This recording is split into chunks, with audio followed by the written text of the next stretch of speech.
விசிக தலைமையிலான அமைச்சரவையில் விசிக இடம்பெற வேண்டும் என்று அமைச்சர் ஆதவ் அர்ஜுனா விடுத்த அழைப்பு குறித்து விசிக மாநில இளைஞரணி செயலாளர் சங்கத்தமிழன் கருத்து தெரிவித்துள்ளார்.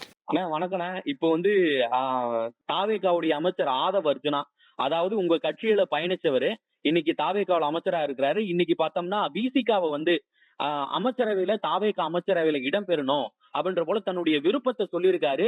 அது குறித்து விசிக தலைவர் திருமாவளவனிடம் கேள்வி எழுப்பப்பட்டது. இதற்கு வந்து நாங்க அவருடைய அழைப்பை மதிக்கிறோம்.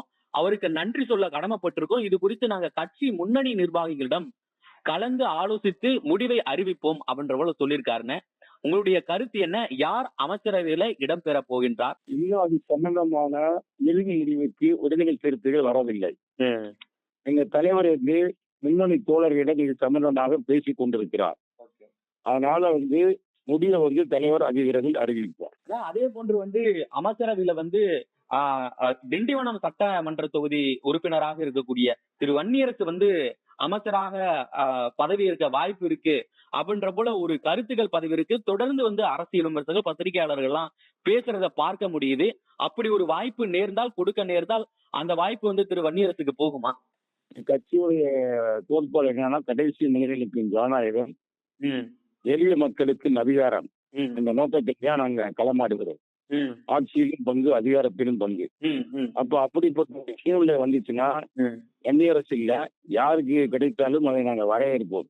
ஆனால் என்னை போன்ற ஆட்களுடைய மனநிலை என்னவென்றால், எழுச்சி தமிழரே அமைச்சராக இருந்தால் அது சிறப்பாக இருக்கும் அப்படின்றத எழுதப்பட்ட கருத்து மட்டுமல்ல, கட்சியுடைய அனைத்து தொண்டருடைய விருப்பம் கூட அவங்க. இப்ப வந்து திருச்சியில வந்து இப்ப இடைத்தேர்தல் வருகிறது. விஜய் அவர்கள் வந்து இப்ப வாபஸ் வாங்கிட்டாரு. அங்க வந்து நிறுத்தப்பட்டார். அப்ப நிச்சயமாக எங்க தலைவர் வெற்றி பெறுவார். எங்க தலைவர் வெற்றி பெற்றார், ஒரு நல்ல அமைச்சர். ஒரு காலத்துல வந்து கக்கன் அவர்கள் வந்து போலீஸ் அமைச்சராக இருந்தார். நீங்க தெரியும் நினைக்கிறேன்.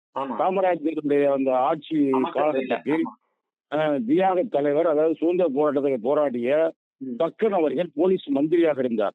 அந்த காலகட்டத்துல சாதிய கொடுமைகள்லாம் கொஞ்சம் கண்ட்ரோல்ல கொண்டு வரப்பட்டது.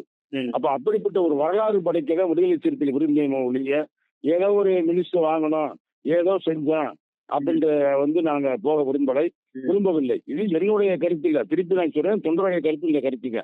அதாவது எப்படின்னா, விடுதலை சிறுத்தைகள் என்றாலே அது ஒரு வரலாற்றை படைக்கக்கூடிய ஒரு கட்சி.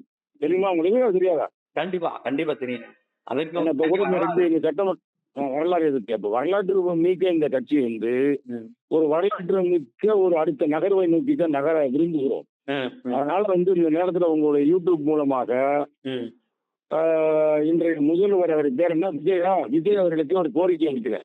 நீங்க வந்து இடைத்தேர்தலில் விடுதலை சிறுத்தை தலைவர் நிற்க வேண்டும் என்று நீங்கள் அவரிடம் கேளுங்கள். ஆதவ் அர்ஜுனா அவர்களே நீங்களும் கேளுங்க. கேட்டீங்கன்னா அவர் ஒத்துக்குவாரு. அப்ப ஒருவேளை தலைவர் ஒத்துக்கொண்டு நின்று விட்டால் வெற்றி பெற்று விடுவார். வெற்றி பெற்று விட்டாலும் சிறப்பா இருக்கும்.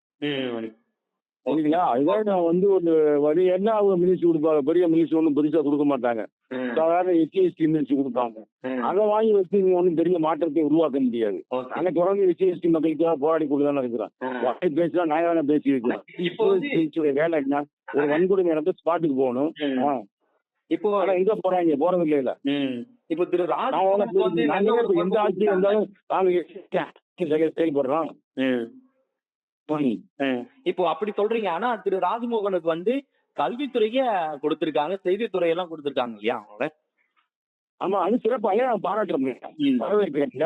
அதை கூட சில பேர் பிடிக்காம சினிமாக்காரங்க இவருக்கெல்லாம் என்ன தெரியும் சினிமா பத்தி அப்படின்னு கேட்கிறாங்க. அதான் தப்பு. ஆனா சாதிய அந்த புத்தியை பேசுறாங்க. எஸ்சி வன்கொடுமை தடுப்பு சட்டத்துல உள்ள போடணும் அந்த விசாலெல்லாம். அதெல்லாம் ரோட்ல சும்மா ஒரே தப்பு. மிக்க நன்றி. உங்களுடைய கருத்துக்கள் என்னுடன் பகிர்ந்தமைக்கு நன்றி, வணக்கம். செய்திகளை உள்ளது உள்ளபடி தெரிந்து கொள்ள ரெஃப்ளெக்ட் நியூஸை சப்ஸ்கிரைப் பண்ணுங்க.